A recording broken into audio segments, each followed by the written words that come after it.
অমর একুশে বইমেলায় চলছে শিশু প্রহর, সেখানে আছেন সহকর্মী লাভলি বিথি। আমরা যুক্ত হচ্ছি তার সাথে। বিথি, কেমন দেখছেন আয়োজন? খুদে পাঠকদের উচ্ছ্বাস উদ্দীপনার ব্যাপারটাও জানাবেন আমাদের। পারবে না কেন?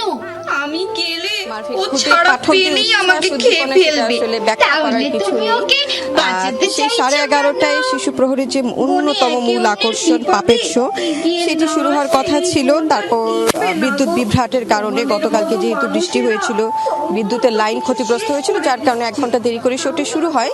সেটি 15 থেকে 20 মিনিট চলে, তারপর আবার বিদ্যুৎ চলে যায়। কিছুক্ষণ আগে আবার এসেছে, কিন্তু এই পুরো সময়টায় এখানকার যেই খুদে পাঠকরা আছে তারা এখানে বসেই ছিল, অপেক্ষা করছিল যে কখন আবার শুরু হবে পাপেট শোটি, এবং তারা বেশ আগ্রহ নিয়ে দেখছে। এবং কিছু কিছু বিষয় হচ্ছে যে আমাদের অভিভাবকরা পরিবার থেকে বাসায় অবশ্যই নানা বিষয় শেখানো হয়, তবে পাপেট শো বা খেলতে খেলতে কার্টুনের মাধ্যমে যখন কোনো ভালো শিক্ষাতে হয়, সেটি কিন্তু বাচ্চারা খুব ভালো করে গ্রহণ করতে পারে।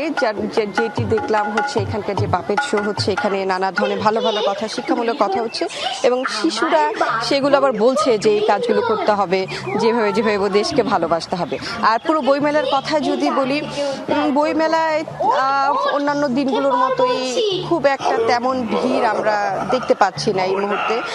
আর তবে যারা বই পড়েন কম বেশি তারা আসছেন, হয়তো যারা নতুন বই পড়ছেন এখন তারাও তাদেরকেও যেমন নিয়ে আসা হয়েছে।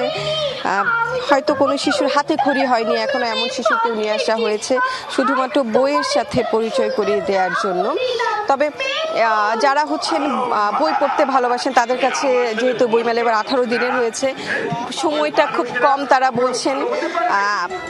এবং এবারের মেলার অন্যান্য আয়োজন যা ছিল অন্যান্য বারের তুলনায় একটু ব্যতিক্রম ছিল।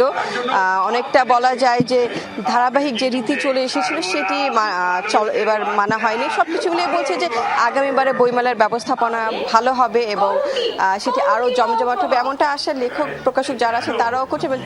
মেলায় যারা আসছেন পাঠক, সেটা বড় পাঠক হোক খুদে পাঠক হোক, সবাই প্রত্যাশা করছে পরে মেলাটা আরো বেশি জমজমাট হবে। মারফি। বিথি, আপনাকে ধন্যবাদ।